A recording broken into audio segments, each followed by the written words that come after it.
ಸರಿ. ನಮಸ್ಕಾರ.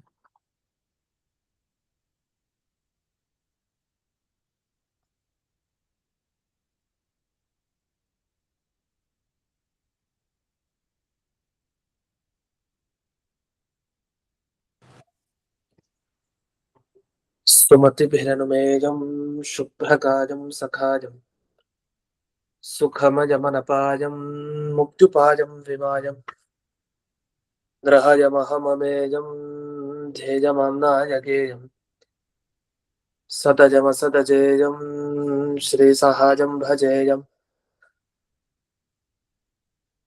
अभ्रमं भङ्गरहितं अजडं विमलं सदा आनन्दतीर्थमतुलं भजे तापत्रयापहम् भवति यदनुभावाद्यडमो कोऽपि वाग्मी जडमतिरपि जन्तुर्जायते प्राग्दमोदिः सकलवचनचेतो देवता भारती सा मम वचसि निधत्तां सन्निधिं मानसे च मिथ्यासिद्धान्तदुद्ध्वान्तविध्वंसनविचक्षणः जयतीर्थाख्यतरनिर्भासतां नो हृदम्बरे अर्थिकल्पितकल्पोऽयं प्रत्यर्थिगजकेसरी व्यासतीर्थगुरुर्भूयादस्मदिष्टार्थसिद्धये पूज्याय राघवेन्द्राय सत्यधर्मरताय च भजतां कल्पवृक्षाय नमतां कामधेनवे तपस्वाध्याय शुश्रूषा कृष्णपूजारतं मुनिं विश्वेशमिष्टदं वन्दे परिव्राट् चक्रवर्तिनं श्रीगुरुभ्यो नमः हरिः ओम्।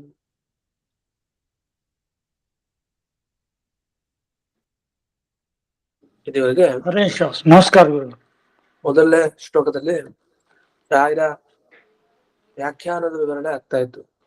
ಅದರಲ್ಲಿ ಹನುಮಂತನ ಬಗ್ಗೆ ಹೇಳ್ತಾ ಸುಮಹಿತ ಮಹಿಮಾ ಅಂತ ಒಂದು ಶಬ್ದ ಹಾಕಿದೆ. ಹನುಮಂತನ ಮಹಿಮೆಯನ್ನ ದೇವತೆಗಳು ತಾವು ಚೆನ್ನಾಗಿ ತಿಳ್ಕೊಂಡಿದ್ದಾರೆ. ಆದ್ರಿಂದಲೇ ಅವನ ಒಂದೊಂದು ಕೆಲಸವನ್ನು ಕೂಡ ನೋಡಿ ದೇವತೆಗಳು ಅವನನ್ನ ವಿಶೇಷವಾಗಿ ಪೂಜೆ ಮಾಡ್ತಾ ಇದ್ದಾರೆ. ಅಂಥ ಮಹಿಮೆ ಇರೋನು ಹನುಮಂತ ಅಂತ ಇದರ ಅರ್ಥ. ಅದರಲ್ಲಿ ಈ 6ನೇ ಪೇಜಿನಲ್ಲಿ ಗೂಢಭಾವ ಪ್ರಕಾಶಿಕ ಈ ವ್ಯಾಖ್ಯಾನದಲ್ಲಿ ವಿವರಣೆಯನ್ನು ಮಾಡ್ತಾ ಶುರು ಮಾಡಿದೆವು. ಮೊದಲು ಅವನು ಕೇಸರಿಯಿಂದ ಅಂಜನಾದೇವಿಯಲ್ಲಿ ಹನುಮಂತ ಹುಟ್ಟಿದ್ದು. ಅದಾದ್ಮೇಲೆ ಹನುಮಂತ ಹುಟ್ಟಿದ ಕೂಡಲೇ ಒಂದು ಘಟನೆಯನ್ನ ತೋರಿಸ್ತಾನೆ. ಅವನ ಶಕ್ತಿ ಎಷ್ಟು ಅಂತ ಗೊತ್ತಾಗುತ್ತೆ. ಅಂದ್ರೆ ಸಾಮಾನ್ಯ ಮಗು ಅಲ್ಲ ಹನುಮಂತ. ಯಾವಾಗ ಅವನು ಹುಟ್ಟಿದ ಕೂಡಲೇ ಸೂರ್ಯನ್ ನೋಡ್ತಾನೆ. ತಾಯಿ ಹತ್ರ ಅವನಿಗೆ ಹಣ್ಣು ಬೇಕಾಗಿರುತ್ತೆ. ಹಣ್ಣನ್ ತರ್ಲಿಕ್ಕೆ ಅಂತ ಅಂಜನಾದೇವಿ ಹೊರಡ್ತಾಳೆ. ಹೊರಡೋ ಅಷ್ಟೊತ್ತಿಗೆ ಏನ್ ಮಾಡ್ತಾನೆ ಹನುಮಂತ, ಸೂರ್ಯನ್ ನೋಡ್ತಾನೆ. ಅದೇ ಹಣ್ಣು ಅಂತ ತಿಳಿದುಕೊಂಡು ತಾನು ಆ ಸೂರ್ಯನನ್ನೇ ನುಂಗ್ಲಿಕ್ಕೆ ಅಂತ ಹೊರಟ. ಯಾವಾಗ ಸೂರ್ಯನ ನುಂಗ್ಲಿಕ್ಕೆ ಅಂತ ಹೊರಡ್ತಾನೆ ಹನುಮಂತ, ಆಗ ಆ ಸೂರ್ಯನ ಹತ್ತಿರ ರಾಹು ನೋಡ್ತಾನೆ. ಅದು ಕೆಂಪಗಿರತ್ತೆ. ಯಾಕೆ ಸೂರ್ಯನ ಪ್ರಭೆ ಆ ರಾಹುವಿನ ಮೇಲೆ ಬಿದ್ದಿರತ್ತೆ. ಅದೇ ರಾಹು ಸೂರ್ಯನನ್ನ ಹಿಡಿಲಿಕ್ಕೆ ಹೋಗಿದ್ದಾನೆ. ರಾಹುಗ್ರಸ್ತ ಸೂರ್ಯ ಇದೇನ್ ಹಿಡಿಲಿಕ್ಕೆ ಅಂತ ಹೊರಟಿದ್ದಾನೆ. ಆ ಸೂರ್ಯನ ಕಾಂತಿ ಎಲ್ಲ ಆ ರಾಹುವಿನ ಮೇಲೆ ಬಿದ್ದಿದೆ. ಆಗೇನ್ ಮಾಡ್ದ ಹನುಮಂತ, ಆ ಸೂರ್ಯನನ್ನ ಬಿಟ್ಟುಬಿಟ್ಟ. ನೀವು ನನಗ್ ಬೇಡ, ಈ ರಾಹುನೇ ಇಟ್ಕೊಂತೀನಿ ಅಂತ ರಾಹುನ ಇಟ್ಕೊಳ್ಲಿಕ್ಕೆ ಹೋದ. ರಾಹುವಿಗೆ ಹೆದರಿಕೆ ಆಯ್ತು. ಅಯ್ಯೋ, ಒಳ್ಳೆ ಕಥೆ ಆಯ್ತಲ್ಲ, ನಾನು ಇವನು ಸೂರ್ಯನನ್ನ ಹಿಡಿಲಿಕ್ಕೆ ಬಂದೆ, ನನ್ನ ಹಿಡಿಲಿಕ್ಕೆ ಇನ್ನೊಬ್ಬ ಇದ್ದಾನೆ ಅಂತ ಹೇಳಿ ಓಡ್ಲಿಕ್ಕೆ ಶುರು ಮಾಡ್ದ. ಸೀದಾ ಇಂದ್ರದೇವರ ಹತ್ರ ಹೋದ. ಇಂದ್ರದೇವರ ಹತ್ರ ಹೋಗಿ, ದಯವಿಟ್ಟು ನನ್ನ ರಕ್ಷಣೆ ಮಾಡಿ, ಈ ಹನುಮಂತ ನನ್ನ ತಿನ್ಲಿಕ್ಕೆ ಬರ್ತಾ ಇದ್ದಾರೆ ಅಂತ. ಆಗ ಇಂದ್ರದೇವರು ಏನ್ ಮಾಡಿದ್ರು, ಹನುಮಂತ ಮಗು ರೂಪದಲ್ಲಿದ್ದ ಹನುಮಂತನ ಮೇಲೆ ತಮ್ಮ ವಜ್ರಾಯುಧ ಪ್ರಯೋಗ ಮಾಡ್ತಾರೆ. ಆ ವಜ್ರಾಯುಧ ಯಾವಾಗ ಪ್ರಯೋಗ ಮಾಡಿದ್ರು ವಜ್ರಾಯುಧವನ್ನ, ಅದು ಆ ಹನುಮಂತ ದೇವರ ಗಲ್ಲಕ್ಕೆ ಬಿತ್ತು. ಆ ಗಲ್ಲಕ್ಕೆ ಬಿತ್ತಿದ್ರಿಂದ ಏನಾಯ್ತು, ನಾವೆಲ್ಲ ಭಾವಿಸೋದೇನೋ ಗಲ್ಲಕ್ಕೆ ಬಿದ್ದಿದ್ರಿಂದ ಅದು ಈ ಭಾಗ ಆಗೋಯ್ತು. ಅದಕ್ಕೆ ಅವರ ಈ ಗಲ್ಲ ಭಾಗ ನಾವು ನೋಡ್ಬೋದು. ಈ ಕಪಿಗಳ ಕೋತಿಗಳ ಗಲ್ಲ ಭಾಗ ಅದು ಮನುಷ್ಯರ ತರ ಇರಲ್ಲ. ಮಧ್ಯಕ್ಕೆ ಒಂದು ಇದು ಏನೋ ಒಂದು ಹೊಡೆಸ್ಕೊಂಡಂಗಿರುತ್ತೆ. ಹಾಗೆ ಇಂದ್ರದೇವರು ವಜ್ರಾಯುಧ ಪ್ರಯೋಗ ಮಾಡಿದ್ರಿಂದ ಹನುಮಂತ ದೇವರ ಮೇಲೆ ಆ ರೀತಿ ಗಲ್ಲ ಭಂಗ ಆಯ್ತು. ಆದ್ರಿಂದ ಇದುವರೆಗೂ ಕಪಿಗಳ ಗಲ್ಲ ಹಾಗೆ ಭಂಗ ಆಗಿರೋದು ಕಾಣಿಸ್ಬೋದು ಅಂತ. ವಸ್ತುತಃ ಇಂದ್ರದೇವರ ಆ ರೀತಿ ವಜ್ರಾಯುಧ ಪ್ರಯೋಗ ಮಾಡಿದ್ರು, ಯಾರ ಹನು ಭಾಗಕ್ಕೆ ಅಂದ್ರೆ ಗಲ್ಲ ಭಾಗಕ್ಕೆ ಭಂಗ ಆಗ್ಲಿಲ್ವೋ ಅಂಥವನು ಹನುಮಂತ. ಹನುಹು ಅಸ್ಯ ಅಸ್ತೀತಿ ಹನುಮಾನ್ ಅಂತ ಆ ಶಬ್ದಕ್ಕೆ ವಿಗ್ರಹವನ್ನ ಹೇಳ್ತೀವಿ. ವಿಗ್ರಹನ ಒಂದು ಶಬ್ದವನ್ನ ಬಿಡಿಸಿ ಬಿಡಿಸಿ ಅರ್ಥ ಹೇಳೋದು, ಅದರಲ್ಲೂ ಸಮಾಸ ಇತ್ಯಾದಿಗಳಿಗೆ. ಸಮಾಸ ಅಂದ್ರೆ ಅದ್ರ ವಿವರಣೆ ವ್ಯಾಕರಣದ್ದು ಮತ್ ಬರುತ್ತೆ, ನೋಡೋಣ. ಪ್ರಕೃತ ಹನುಮಾನ್ ಅನ್ನೋದಕ್ಕೆ ಶ್ರೇಷ್ಠವಾದ ಹನು ಅಂದ್ರೆ ಗಲ್ಲ ಭಾಗ ಯಾರ ಹತ್ರ ಇರುತ್ತೋ ಅವನಿಗೆ ಹನುಮಾನ್ ಅಂತ ಕರೀತಾರೆ. ಹೇಗೆ ಜ್ಞಾನವಾನ್ ಅಂದೇನು ಜ್ಞಾನ ಇರೋನ್ಗೆ, ಧನವಾನ್ ಅಂದ್ರೆ ದುಡ್ಡಿರೋನ್ಗೆ ಧನವಾನ್ ಅಂತ ಕರೀತಾರೆ. ಅದನ್ನ ಬಾನು ಮಾನು ಅಂತೆಲ್ಲ ಏನ್ ಬರುತ್ತಲ್ಲ, ಇದೆಲ್ಲ ಉಳ್ಳವನು ಅನ್ನೋ ಅರ್ಥದಲ್ಲಿ. ಅದೇ ರೀತಿಯಲ್ಲಿ ಹನುಮಾನ್ ಚೆನ್ನಾಗಿ ಇರುವಂತ ಹನುವನ್ನು ಹೊಂದಿರೋನು ಅಂತ. ಚೆನ್ನಾಗಿರೋದನ್ನ ಅಂದ್ರೆ ಹೊಡೆಸ್ಕೊಂಡ್ಮೇಲೆ ಅದು ಚೆನ್ನಾಗಿರತ್ತ? ಮತ್ ಚೆನ್ನಾಗಿರುವಂತ ಹನು ಯಾರ ಹತ್ರ ಇದೆಯೋ ಅಂತವನು ಹನುಮಾನ್ ಅಂತ ಅನಿಸ್ಕೊಳ್ಬೇಕು. ಅಂದ್ರೆ ಇಂದ್ರದೇವರು ವಜ್ರಾಯುಧ ಪ್ರಯೋಗ ಮಾಡಿದ್ರು ಏನಾಗ್ಲಿಲ್ಲ ಅವನಿಗೆ ಅನ್ನೋ ಅರ್ಥ ನಿಜವಾಗಿರೋದು. ಆದ್ರೆ ಇತ್ತೀಚಿನ ಕೆಲವರೆಲ್ಲ ಏನ್ ಅರ್ಥ ಮಾಡಿದ್ರು, ಇಂದ್ರದೇವರು ವಜ್ರಾಯುಧ ಪೆಟ್ಟು ಬಿತ್ತು, ಪಾಪ ಹನುಮಂತನಿಗೆ ಹೀಗಾಗೋಯ್ತು ಅಂತ. ಆ ರೀತಿ ನಾವು ಯೋಚನೆ ಮಾಡಿದ್ರೆ ದೊಡ್ಡ ಅಪರಾಧ ಆಗ್ಬಿಡುತ್ತೆ. ಹನುಮಂತ ದೇವರಿಗೆ ಯಾವ ದೇವತೆಗಳಿಂದ ತೊಂದರೆ ಇಲ್ಲ. ಸೂರ್ಯನನ್ನೇ ನುಂಗ್ಲಿಕ್ಕೆ ಹೊರಟವನು ಹನುಮಂತ, ರಾಹುನು ಬಿಡ್ಲಿಕ್ಕೆ ಹೋಗ್ಲಿಲ್ಲ, ಇಂದ್ರದೇವರನ್ನು ಬಿಡ್ತಾನ, ಅವನು ಬಿಡಲ್ಲ.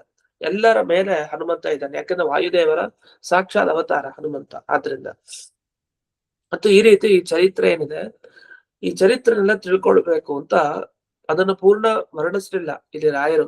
ಇತ್ಯಾದಿ ಚರಿತಂ ಸೂಚಿತಂ ಭವತಿ.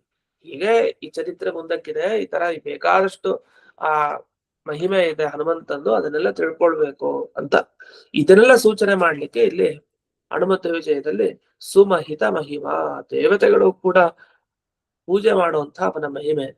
ಯಾಕೆಂದ್ರೆ ಇಂದ್ರದೇವರು ತಾವು ಆಜ್ಞೆ ಆಯ್ತು ಪ್ರಯೋಗ ಮಾಡಿದ್ರಷ್ಟೇ. ಆಮೇಲೆ ನಮಗ್ ಗೊತ್ತು ವಸ್ತುತಃ ಕಥೆ ಏನಾಯ್ತು ಮುಂದಕ್ಕೆ. ಹನುಮಂತನ ಮೇಲೆ ಪ್ರಯೋಗ ಮಾಡಿದಾಗ ನಾಟಕ ಮಾಡ್ದ ಹನುಮಂತ. ಏನ್ ಮಾಡ್ದ ಹನುಮಂತ, ಸೀದಾ ಬಂದು ಕೆಳಕ್ಕೆ ಬೀಳೋ ಅಷ್ಟೊತ್ತಿಗೆ ಮುಖ್ಯ ಪ್ರಾಣ ದೇವ್ರೇನ್ ಮಾಡಿದ್ರು, ತೊಡೆ ಮೇಲೆ ಮಲಗಿಸ್ಕೊಂಡ್ರು.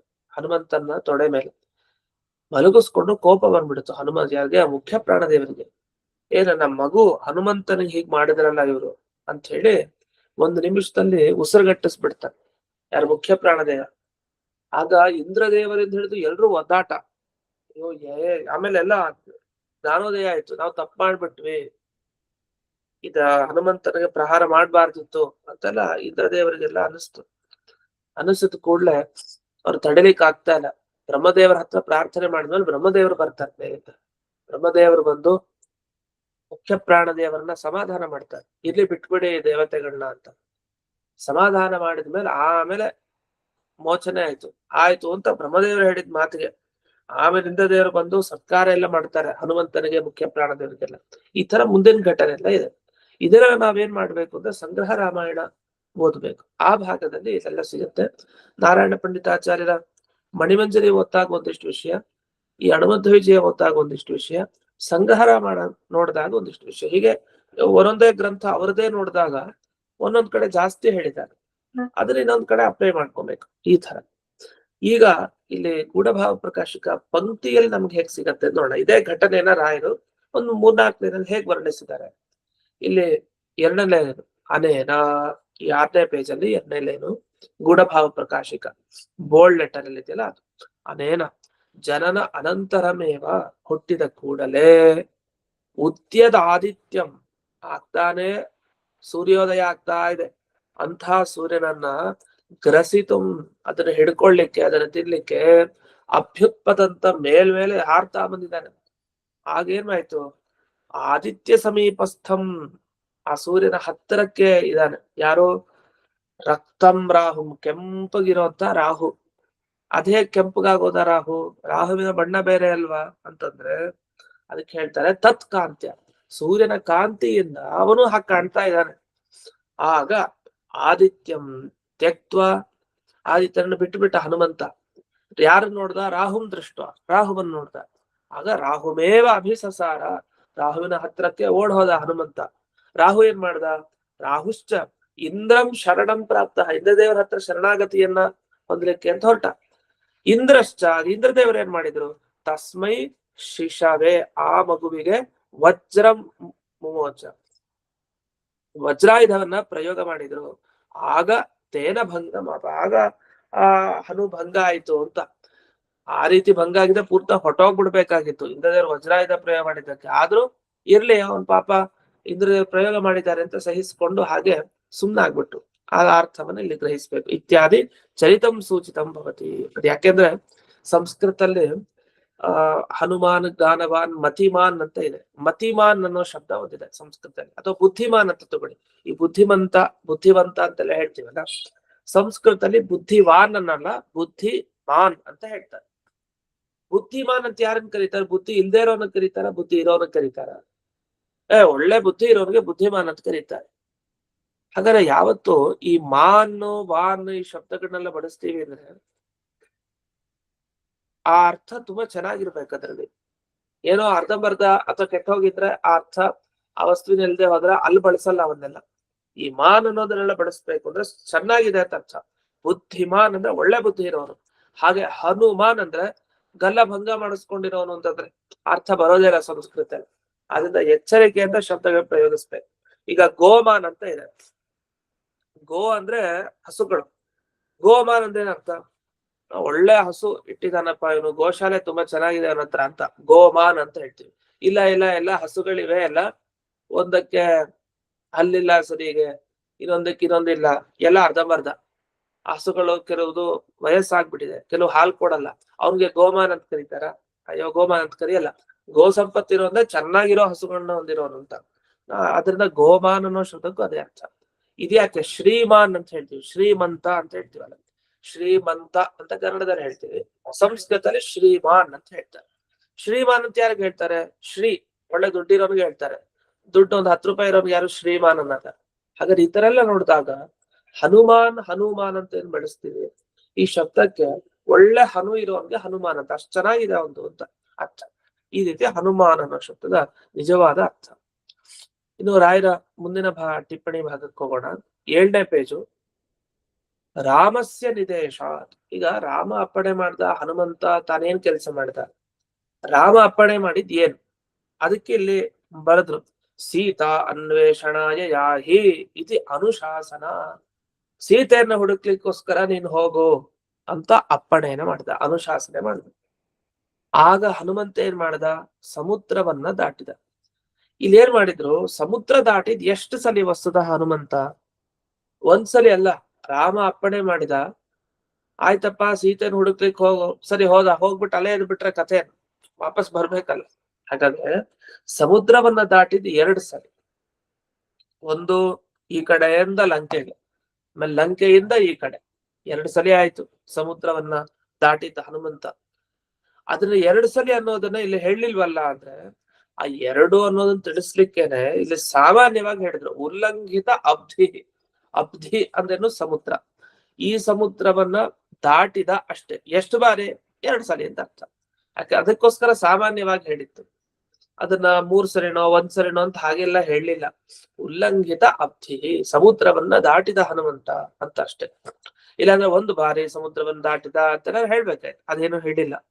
ಅದನ್ನ ರಾಯರು ಹೇಳ್ತಾರೆ, ಲಂಕೆಗೆ ಹೋಗ್ಲಿಕ್ಕೆ ಒಮ್ಮೆ ಅವನು ಸಮುದ್ರವನ್ನ ದಾಟಿದ, ಆಮೇಲೆ ಅಲ್ಲಿ ಎಲ್ಲಾ ಕಡೆ ಸೀತೆಯನ್ನು ಹುಡುಕದ, ಅದಾದ್ಮೇಲೆ ಅಶೋಕವನದಲ್ಲಿ ಕಂಡ ಸೀತೆಯನ್ನ.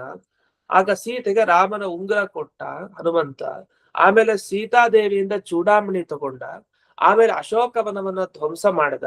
ಅದಾದ್ಮೇಲೆ ರಾವಣನ ಸೇನೆಯ ಬಲದಲ್ಲಿ 3ನೇ 1 ಭಾಗ ಏನಿದೆ, ಆ 3ನೇ 1 ಭಾಗವನ್ನ ನಿಶ್ಶೇಷವಾಗಿ ಸಂಹಾರ ಮಾಡಿದ ಹನುಮಂತ ತನ್ನ ಬಾರದ ಬೆಂಕಿಯಿಂದ. ಈ ರೀತಿ ಲಂಕಾಪಟ್ಟಣವನ್ನ ಸುಟ್ಟಾದ್ಮೇಲೆ ಮತ್ತೆ ಅವನು ಸಮುದ್ರವನ್ನ ದಾಟಿ ಬಂದ.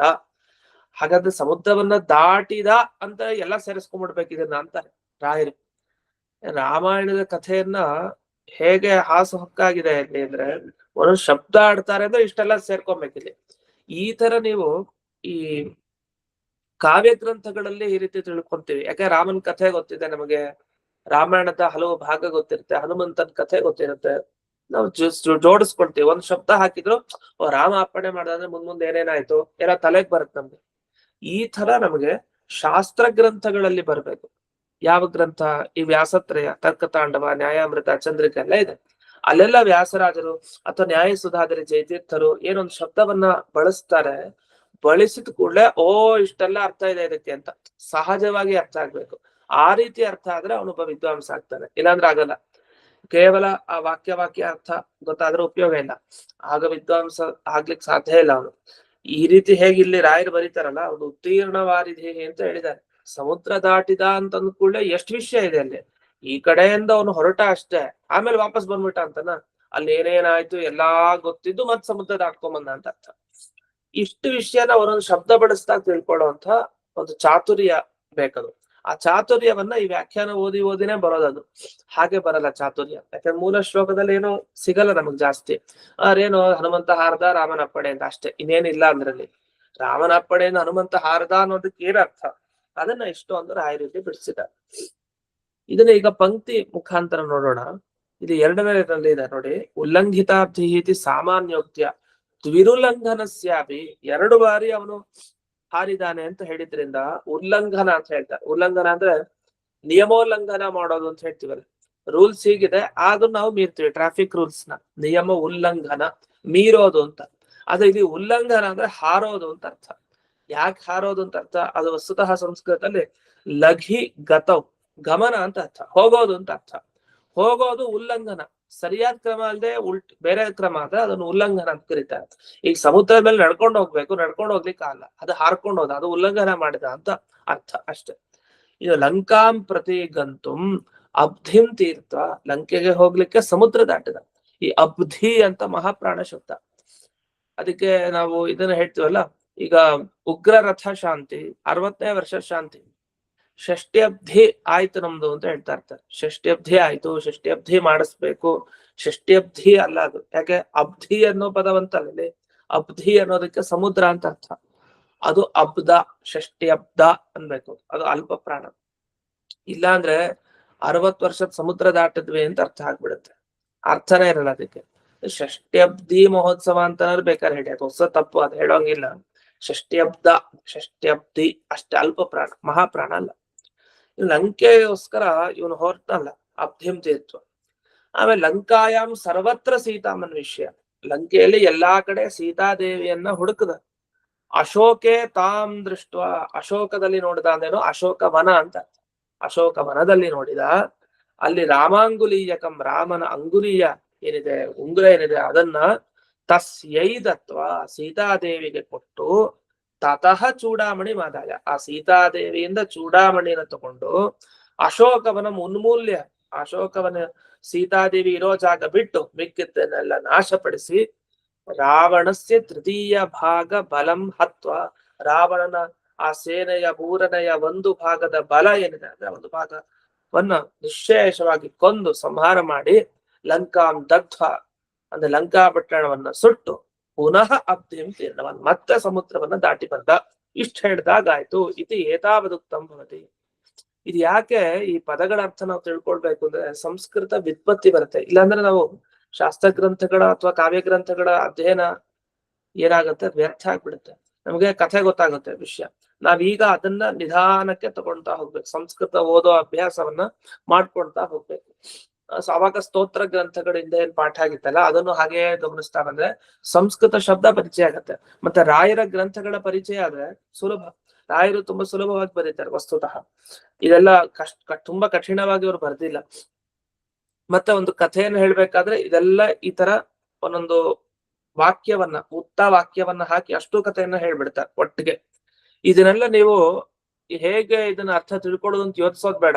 ಇಲ್ಲೇ ಕನ್ನಡದಲ್ಲೂ ಅದಕ್ಕೆ ವಿವರಣೆ ಕೊಟ್ಬಿಟ್ಟಿದ್ದಾರೆ, ಆ ಒಂದೊಂದು ಪದಗಳಿಗೂ ಅರ್ಥ ಕೊಟ್ಟಿದ್ದಾರೆ.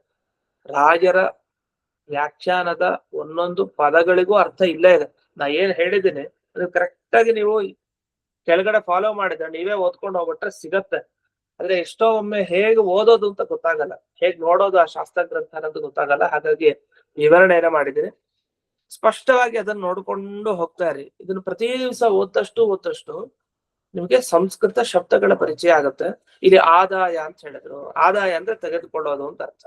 ಉನ್ಮೂಲ್ಯ ಅಂದ್ರೆ ನಾಶ ಮಾಡೋದು, ಹತ್ವ ಅಂದ್ರೆ ನಾಶ ಮಾಡೋದು, ದತ್ವ ಅಂದ್ರೆ ಸುಟ್ಟಾಕೋದು, ತೀರ್ಣವಾನ್ ಅಂದ್ರೆ ದಾಟ್ಕೊಂಡ್ಬರೋದು. ಎಷ್ಟು ಶಬ್ದ ಇದೆ, ಕ್ರಿಯಾ. ಕ್ರಿಯಾಪದಗಳು ಅಂತ ಹೇಳ್ತೀವಲ್ಲ, ಕ್ರಿಯಾಪದ ಅಂದ್ರೆ ಎರಡು ತರ. ಒಂದು ಈ ಕ್ರಿಯಾಪದ ಅಂದ್ರೆ ಇವನು ಮಾಡುತ್ತಾನೆ, ತಿನ್ನುತ್ತಾನೆ, ಹೋಗುತ್ತಾನೆ ಎಲ್ಲ ಹೇಳೋದು. ಇಲ್ಲೇನು ತೆಗೆದುಕೊಳ್ಳುತ್ತಾನೆ ಇಲ್ಲ, ತೆಗೆದುಕೊಂಡು, ನಾಶ ಮಾಡಿ, ಕೊಂದು, ಸುಟ್ಟು, ಆಮೇಲೆ ದಾಟಿ ಬಂದ ಅಂತ. ಈ ದಾಟುತ್ತಾನೆ ಅಂತ ಏನ್ ಮಾಡಿದ್ರೆ ನಮ್ ಕ್ರಿಯಾಪದ ಆಗ್ಬಿಡುತ್ತೆ. ಇದು ಕ್ರಿಯೆಯನ್ನೇ ಹೇಳುತ್ತೆ, ಇಲ್ಲ ಅಂದ್ರೆ ಸ್ವಲ್ಪ ವ್ಯತ್ಯಾಸ ಇರುತ್ತೆ ಶಬ್ದಗಳಲ್ಲಿ. ಅಂತ ಈ ತರ ಸುಮಾರು ಪರಿಚಯ ಆಗ್ಬಿಡತ್ತೆ ನಮಗೆ. ಹಾಗೆ ಇದು ಪರಿಚಯ ಆಗಿ ಮುಂದೆ ಶಾಸ್ತ್ರ ಗ್ರಂಥಗಳ ಅಧ್ಯಯನ ತುಂಬಾ ಸಹಕಾರ ಆಗತ್ತೆ ಈ ದೃಷ್ಟಿಯಲ್ಲಿ. ಸರಿ, ಇದಾದ್ಮೇಲೆ ಮುಂದಿನ ಭಾಗ. ಈಗ ರಾಮನನ್ನ ನೋಡಾಯ್ತು, ಯಾರು ಹನುಮಂತ. ರಾಮನ ನೋಡ್ದ ಅಂದ್ರೆ ಏನ್ ಅರ್ಥ? ಏನೇನಾಯ್ತು ಅಲ್ಲಿ ಅಶೋಕವನದಲ್ಲಿ ತಾನು ಏನೇನ್ ಮಾಡಿ ಬಂದ ಎಲ್ಲಾ ವೃತ್ತಾಂತಗಳನ್ನ ತಾನು ರಾಮಚಂದ್ರನಿಗೆ ತಿಳಿಸಿದಾನೆ. ತಿಳಿಸಿ ಆದ್ಮೇಲೆ ಆಗ ಶ್ರೀರಾಮಚಂದ್ರ ಅಪ್ಪಣೆ ಏನ್ ಮಾಡ್ದ, ಅದರ ಪ್ರಕಾರ ಈ ಕಪಿ ಯಾರು ಹನುಮಂತ ತಾನು ಎಲ್ಲ ಕಪಿಗಳ ಜೊತೆಗೆ ಸೇತು ಬಂಧನ ಮಾಡ್ಲಿಕ್ಕೆ ಅಂತ ಬಂದ. ಸೇತು ಬಂಧನವನ್ನು ಮಾಡಿದ, ಸೇತುವೆಯನ್ನು ಕಟ್ಟಾಯ್ತು, ಲಂಕೆಗೂ ಹೋದ. ಹೋಗಿ ರಾವಣನಿಗೊಂದು ಮುಷ್ಟಿ ಗುದ್ದು ಸರಿಯಾಗಿ ಕೊಟ್ಟ, ಅವನ್ ಬಿದ್ದ. ಗಂಧಮಾದನ ಪರ್ವತಕ್ಕೆ ಹೋಗುವಂತಹ ಪ್ರಸಂಗ ಬಂತು. ಯಾಕೆಂದ್ರೆ ಮುಂದೆ ಆ ಯುದ್ಧ ಸಮಯದಲ್ಲೆಲ್ಲ ನಾವು ನೋಡ್ಬಹುದು, ಕಪಿಗಳಿಗೆ ತುಂಬಾ ತೊಂದರೆ ಆಯ್ತು ಅವ್ರು ಬದುಕ್ಲಿಕ್ಕೆ. ಅದಕ್ಕೋಸ್ಕರ ಗಂಧಮಾದನ ಪರ್ವತಕ್ಕೆ ಹೋದ. ಆಮೇಲೆ ಆ ರಾವಣ ನೆಲಕ್ಕೆ ಕಚ್ಚಿದ, ಬಿದ್ದ, ಅವನ ಸಂಹಾರ ಆಯ್ತು.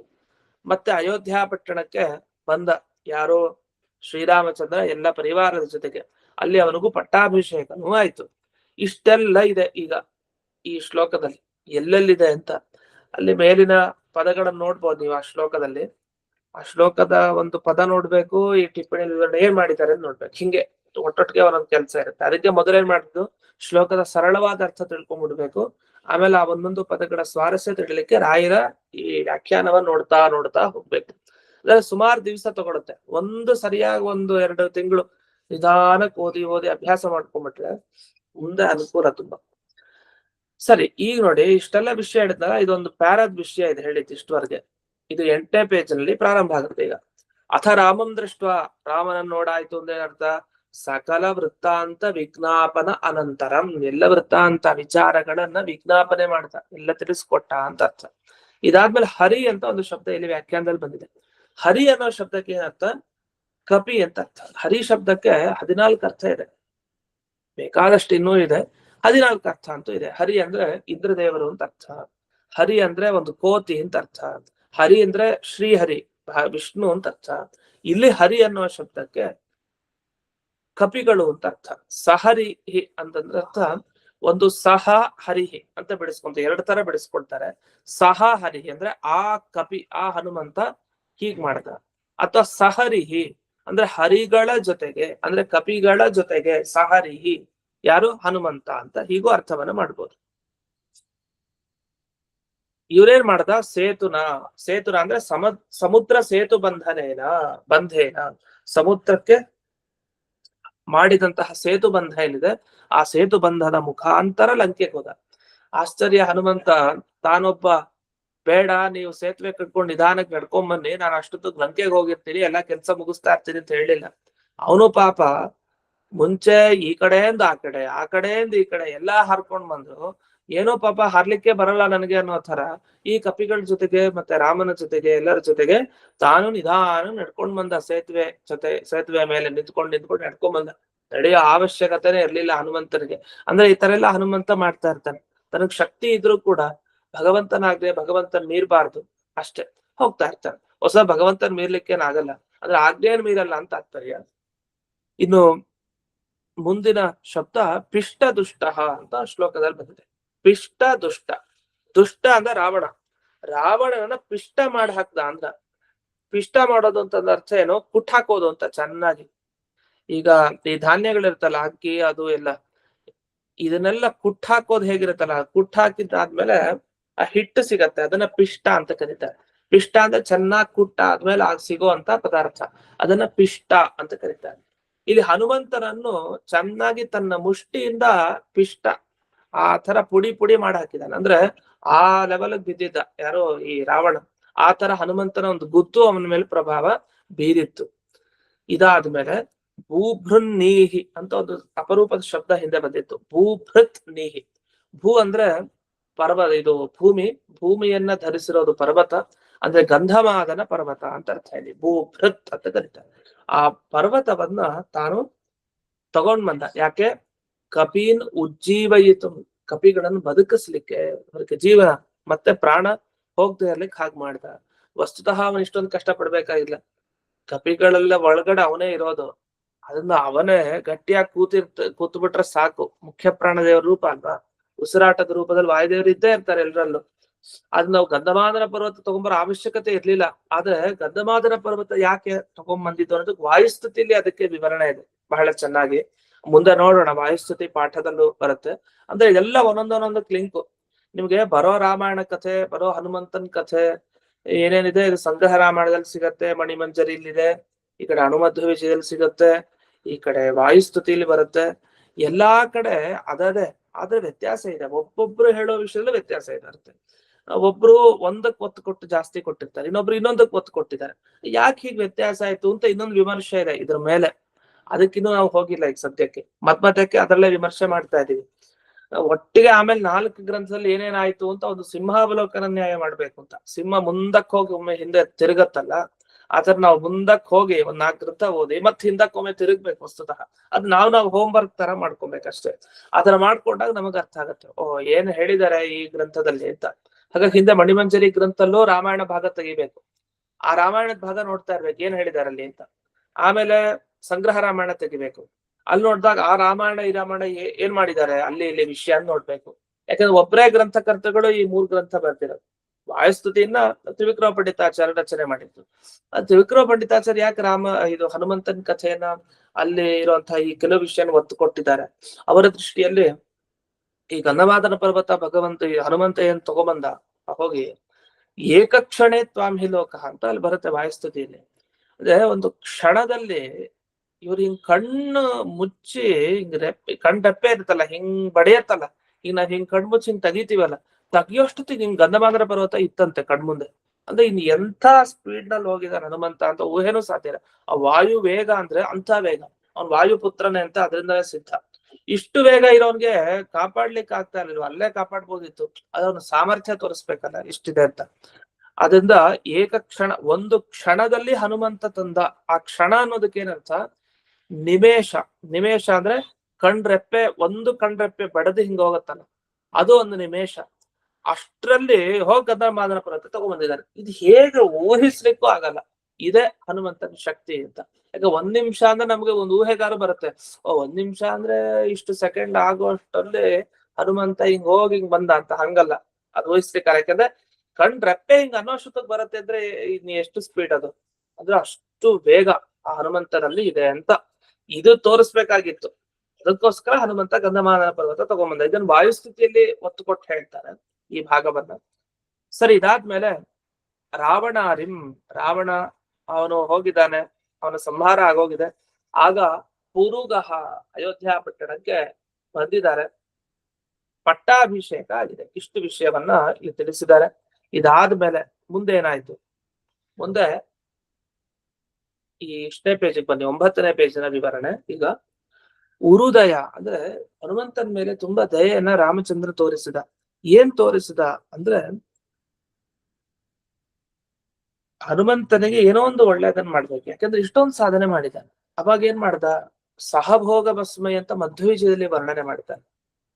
ಮಧ್ವ ವಿಜಯದಲ್ಲಿ ಸಹಭೋಗ ಪ್ರದಾನ ಮಾಡ್ದ ಹನುಮಂತನಿಗೆ ರಾಮಚಂದ್ರ. ಸಹಭೋಗ ಅಂದ್ರೆ ಏನು? ಅವನು ಆಲಿಂಗನ ಮಾಡ್ದ ಹನುಮಂತನನ್ನ. ದೇವರು ಒಬ್ಬ ಭಕ್ತನನ್ನ ಆಲಿಂಗನ ಮಾಡ್ತಾನೆ ಅಷ್ಟು ಅಂದ್ರೆ ಅವನು ಪುಣ್ಯನೇ ಪುಣ್ಯ. ಇವ್ರು ಹೋಗಿ ಭಕ್ತರು ಹೋಗಿ ರಾಮನ ಆಲಿಂಗನ ಮಾಡ್ಬೇಕು, ಯಾಕಂದ್ರೆ ಇವ್ರಿಗೆ ಬೇಕು ಫಲ.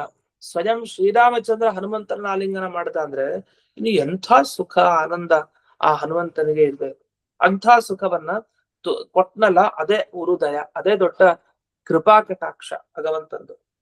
ಇಲ್ಲಿ ಉರುದಯ ಅನ್ನೋಲಿ ವಸ್ತುತಃ ಸಂಸ್ಕೃತ ಪ್ರಕಾರ ವ್ಯಾಕರಣದ ದೃಷ್ಟಿಯಲ್ಲಿ ಉರು ಶಬ್ದ ಇದೆಯಲ್ಲ, ಉರುವಿ ಅಂತ ಆಗತ್ತದು. ಉರುವಿ ದಯಾ, ಉರುದಯ ಹೇಗಾಯ್ತು? ಉರುವಿ ದಯ ಆಗ್ಬೇಕಲ್ವಾ ಅಂತ ಒಂದು ಪ್ರಶ್ನೆ.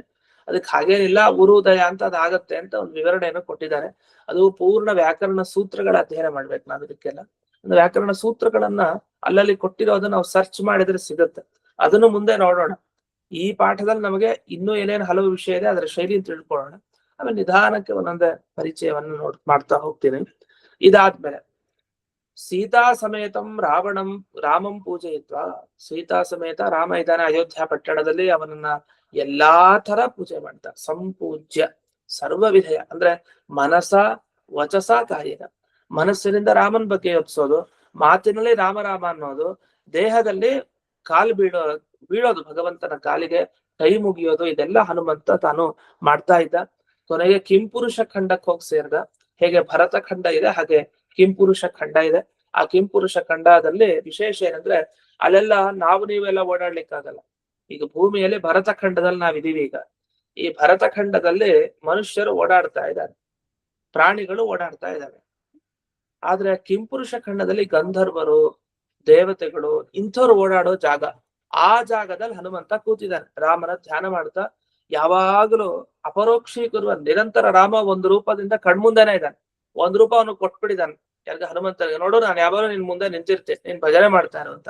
ಹಂಗಂತ ನಿಂತಿದ್ದಾನೆ. ಅಂತ ಮುಖ್ಯ ಪ್ರಾಣ ಮುಖ್ಯ ಅಂತ ಒಂದು ಶಬ್ದ ಬಂತಲ್ಲ, ಇದಕ್ಕೊಂದು ಅರ್ಥ ಹೇಳ್ತಾರೆ. ಏನರ್ಥ ಅಂತಂದ್ರೆ ಪ್ರಾಣ ಅಂದ್ರೆ ಜೀವರು ಅಂತ ಅರ್ಥ ಇದೆ ಅಂತ ಬಂತು. ನಾನು ಅವತ್ತಿನ ದಿವಸ ಹೇಳಿದೆ ಪ್ರಾಣ ಅಂದ್ರೆ ಇಂದ್ರಿಯ ಅಂತ ಒಂದು ಅರ್ಥ ಇದೆ ಅಂತ. ಇಂದ್ರಿಯಗಳಲ್ಲಿ ಮುಖ್ಯ ಅಂದ್ರೆ ಇಂದ್ರಿಯಗಳನ್ನ ನೋಡ್ಕೊಳ್ಳೋನು, ನಿಯಮನ ಮಾಡೋನು ಯಾರು ಅಂದ್ರೆ ಮುಖ್ಯ ಪ್ರಾಣ ಅಂತ ಅರ್ಥ. ಇನ್ನೊಂದು ಅರ್ಥ ಪ್ರಾಣ ಅಂದ್ರೆ ಜೀವರಲ್ಲಿ ತಾನು ಶ್ರೇಷ್ಠ, ಜೀವೋತ್ತಮ ಅಂತ ಅರ್ಥ. ಆ ಜೀವೋತ್ತಮ ಅನ್ನೋ ಅರ್ಥವನ್ನು ಇಲ್ಲಿ ಹೇಳಿದ್ದೆ. ಅದು ಹರಿಸರ್ವೋತ್ತಮ ವಾಯು ಜೀವೋತ್ತಮ ಅಂತ ಎಲ್ಲಿ ಬಂದಿದೆ, ಇಲ್ಲೂ ಬಂದಿದೆ. ಪ್ರಾಣೇಶು ಮುಖ್ಯ ಅಂದ್ರೆ ಜೀವೇಶು ಮುಖ್ಯ ಅಂದ್ರೆ ಜೀವೋತ್ತಮ ಇತ್ಯರ್ಥ ಅಂತ ವಿವರಿಸಿದ್ದಾರೆ. ಇಂತಹ ಹನುಮಂತ ನನ್ನನ್ನು ರಕ್ಷಣೆ ಮಾಡ್ಲಿ ಅಂತ ಹೇಳಿ ನಾರಾಯಣ ಪಂಡಿತಾಚಾರ್ಯರು ತಾವು ಪ್ರಾರ್ಥನೆಯನ್ನ ಮಾಡಿದ್ರು. ಇಷ್ಟು ಈ ಮೊದಲನೇ ಶ್ಲೋಕದ ವಿವರಣೆ. ಅಂದ್ರೆ ಈ ತರ ಒಂದು ಶ್ಲೋಕಕ್ಕೆ ರಾಯರ ಸುಂದರವಾದ ವಿವರಣೆ ಹನುಮಧ್ವಜದಲ್ಲಿ ನೋಡಬಹುದು. ಯಾಕಂದ್ರೆ 32 ಶ್ಲೋಕದಲ್ಲಿ ಒಂದು ಶ್ಲೋಕ ನಮಗೆ ಮುಕ್ತಾಯ ಆಯ್ತು. ಮುಂದಕ್ಕೆ ಹೋಗೋಣ, ಎರಡನೇ ಶ್ಲೋಕಕ್ಕೆ ಹೋಗೋಣ. ಹನುಮಂತರ ಚರಿತ್ರೆ ಮುಕ್ತಾಯ ಮಾಡಿದ್ರು. ಈಗ ಭೀಮನ ಬಗ್ಗೆ ಹೇಳ್ತಾರೆ.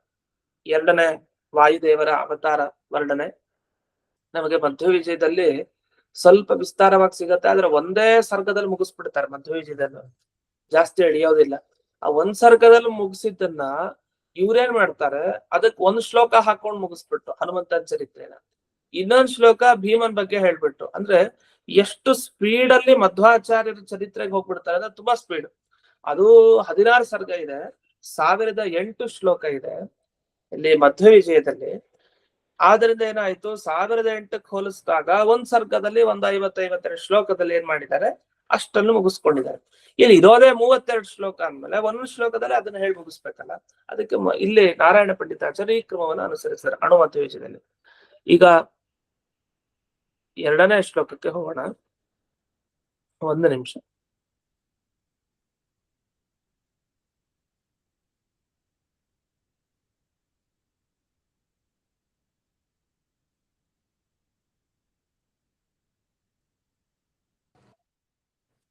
ಇದಕ್ಕೆ ಅವತರಣಿಕೆ ಕೊಡ್ತಾರೆ. ಈ ಮುಂದಿನ ಶ್ಲೋಕದಲ್ಲಿ ಏನ್ ಹೇಳ್ತಾರೆ, ಅವಾಗ ರಾಯರ ವಾಕ್ಯ, ದ್ವಿತೀಯ ಅವತಾರ ಲೀಲಾಂ ಸಂಗೃಹಾತಿ ಭೀಮ ಇತಿ. 11ನೇ ಪೇಜು, ಎರಡನೇ ಫೈಲು, ಇನ್ನೊಂದು ಫೈಲ್ ಇದೆ.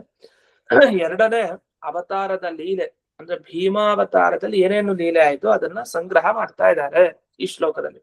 ಆ ಶ್ಲೋಕವನ್ನ ನೋಡೋಣ ಈಗ. ಭೀಮೋ ಭೂತ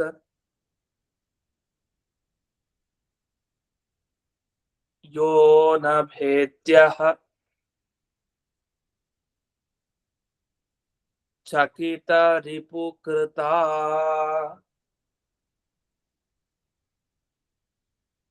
ಪತ್ ಪ್ರಣೋದೇ ಸಲೀಲಂ. ಇದನ್ನ ಒಟ್ಟಿಗೆ ಹೇಳೋದು, ಭೀಮೋ ಭೂತ್ ಯೋ ನ ಭೇದ್ಯಶ್ಚಕಿತ ರಿಪುಕೃತ ಪತ್ ಪ್ರಣೋದಿ ಸಲೀಲಂ ಅಂತ ಹಿಂಗೆ ಹೇಳೋದು. ನೆಕ್ಸ್ಟ್, ರಕ್ಷೋಘ್ನಃ ಪ್ರಾಪ್ತ ಕೃಷ್ಣ ಮಖಕೃದುತ ವನೇ ದುಷ್ಟಃ ಕೀಚಕಘ್ನಃ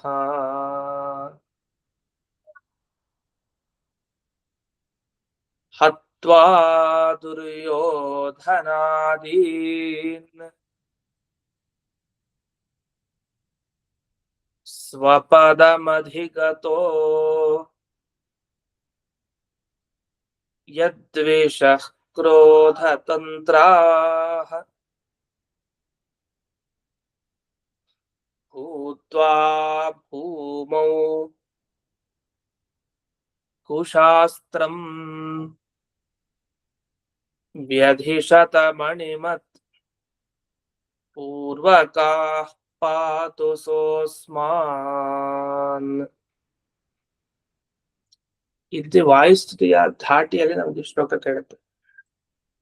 ಇಲ್ಲಿ ಭೀಮೋಭೂತ್ ಎರಡನೇ ಅವತಾರ ಭೀಮಾವತಾರ. ಭೀಮಸೇನ ದೇವರಾಗಿದ್ದಾಗ ಏನೇನಾಯ್ತು ಅಂತ ಚಿಕ್ಕದಾಗಿ ಹೇಳಿರ್ತೀನಿ. ಇವತ್ತು ಮುಂದಿನ ಪಾಠದಲ್ಲಿ ಅದರ ರಾಯರ ಈ ಶ್ಲೋಕದ ವಿವರಣೆಯನ್ನ ನೋಡೋಣ. ಭೀಮಸೇನ ದೇವರು ತಾವು ನ ಭೇತ್ಯ, ಅವ್ರನ್ನ ಹೊಡೆಯೋದು ಬಡಿಯೋದು ಅಂತ ಯಾರಿಗೂ ಆಗ್ತಾ ಇಲ್ಲ. ಅವ್ರು ನೋಡ್ರೆ ಓಡೋಗೋರು ಅವ್ರ ಹತ್ರಕ್ಕೂ ಬರ್ತಾ ಇರ್ಲಿಲ್ಲ. ನ ಭೇತ್ಯ, ಅವ್ರನ್ನ ಸೀಳ್ಲಿಕ್ಕಾಗ್ಲಿ ಮುರಿಲಿಕ್ಕಾಗ್ಲಿ ಅವ್ರ ಗಾಯ ಮಾಡ್ಲಿಕ್ಕಾಗ್ಲಿ ಏನೇನೋ ಪ್ರಯತ್ನ ಪಟ್ರು ಏನೂ ಆಗ್ಲಿಲ್ಲ. ಹಾಗಾದ್ರೆ ಇದರಿಂದ ತುಂಬಾ ಕಥೆಗಳಿದೆ ಹಿಂದೆಗೆ. ಅವ್ರಿಗೆ ಏನೂ ಮಾಡ್ಲಿಕ್ಕಾಗ್ಲಿ ಅಂದ್ರೆ ದುರ್ಯೋಧನ ಹೇಗ್ ಮಾಡ್ದ ಹಾಗಾದ್ರೆ ಭೀಮನಿಗೆ, ಅದೆಲ್ಲ ಇದೆ. ಅದನ್ನೆಲ್ಲ ಮುಂದೆ ರಾಯರ್ ವಿವರಿಸ್ತಾ. ಇನ್ನು ಅಷ್ಟೇ ಅಲ್ಲದೆ ಭೀಮಸೇನ್ ದೇವರಿಗೆ ಹೆದರ್ಕೊಂಡು ಚಕಿತ ಸಿಕ್ಕಾಬಟ್ಟೆ ಹೆದರ್ ಬಿಟ್ಟಿದ್ದಾರೆ. ಯಾರು? ರಿಪು ಶತ್ರುಗಳಾದ ದುರ್ಯೋಧನಾದಿಗಳು ಹೆದರ್ಕೊಂಡು ಏನೇನೋ ಆಪತ್ತನ್ನ ಉಂಟು ಮಾಡಿದ್ರು. ಏನೇನೋ ಆಪತ್ತು ಮಾಡಿದ್ರು, ವಿಷಪ್ರಾಶನ ಎಲ್ಲ ಮಾಡಿದ್ರಲ್ಲ. ಅಂದ್ರೆ ಅವ್ರು ಮಾಡ್ಕೊಂಡಿದ್ದಲ್ಲ, ಭೀಮಸೇನ್ ದೇವರು ಮಾಡೋ ಹಾಗೆ ಮಾಡಿತ್ತು. ವಿಷವನ್ನ ಬೆರೆಸಿದ್ರು, ಅಡಿಗೆ ಅವನ ಕೈಯಲ್ಲಿ ಹೇಳಿಸಿ ಅವನ್ ತಿನ್ನೋ ಆ ಪದಾರ್ಥದಲ್ಲಿ ವಿಷ ಬೆರೆಸಿ ಅದನ್ನ ಕೊಟ್ರು. ಆದ್ರೆ ಭೀಮ ಪ್ರಣೋದಿ ಅದನ್ನ ತಿರಸ್ಕಾರ ಮಾಡೇ ಬಿಟ್ಟ. ಅನಾಯಾಸವಾಗಿ ಮುಂದಕ್ಕೆ ಹೋದ. ಹಿಡಂಬಾಸುರ ಬಕಾಸುರ ಎಲ್ಲರನ್ನ ಸಂಹಾರ ಮಾಡ್ದ. ವೇದವ್ಯಾಸರು ಸಿಕ್ಕಿದ್ರು. ದ್ರೌಪದಿ ದೇವಿಯನ್ನ ಪಡೆದ. ದ್ರೌಪದಿ ಕಲ್ಯಾಣ ಆಯ್ತು. ಮುಂದಕ್ಕೆ ರಾಜಸೂಯ ಯಾಗನೂ ಆಯ್ತು. ಕೊನೆಗೆ ಕಾಡ್ನಲ್ಲಿ ಮಣಿಮಂತ ಮೊದಲಾದ ದೈತ್ಯರು ಬಂದ್ರು, ಅವರನ್ನು ಕೂಡ ಸಂಹಾರ ಮಾಡಿದ. ಕೀಚಕರು ಉಪಕೀಚಕರು ಎಲ್ಲರನ್ನ ಕೊಂದ ಭೀಮ. ದ್ರೌಪದಿ ರಕ್ಷಣೆಯನ್ನ ಮಾಡಿದ. ಹಾಗೆ ದುರ್ಯೋಧನಾದಿಗಳಿಗೆ ಏನೇನ್ ಲೋಕ ಸಿಗಬೇಕೋ ಎಲ್ಲಾ ಲೋಕ ಸಿಗೋ ಹಾಗೆ ಮಾಡ್ಬಿಟ್ಟ. ಅಂದ್ರೆ ಅವ್ರನ್ನ ಕೊಂದು ಹಾಕದ. ಇದಾದ್ಮೇಲೆ ಶತ್ರುತ್ವ ಬೆಳೆಸ್ಕೊಂಡ್ರು. ಯಾರು? ಈ ಮಣಿಮಂತ ಇವರೆಲ್ಲ ಇದಾರಲ್ಲ, ಇವರಿಗೆ ಸಿಕ್ಕಾಬಟ್ಟೆ ಕೋಪ ಭೀಮನ್ ಮೇಲೆ. ಏನಾದ್ರೂ ಮಾಡಿ ಸೇಡ್ ತೀರಿಸ್ಕೊಬೇಕು ಅಂತ ಹೇಳಿ ಎಲ್ಲ ಭರತ ಭೂಮಿಯಲ್ಲಿ ಹುಟ್ಟಿದ್ರು. ಹುಟ್ಟಿ ದುಶಾಸ್ತ್ರವನ್ನ ರಚನೆ ಮಾಡಿದ್ರು. ಎಲ್ಲರಿಗೂ ವ್ಯಾಮೋಹ ಬರುವಂತೆ ಮಾಡಿದ್ರು.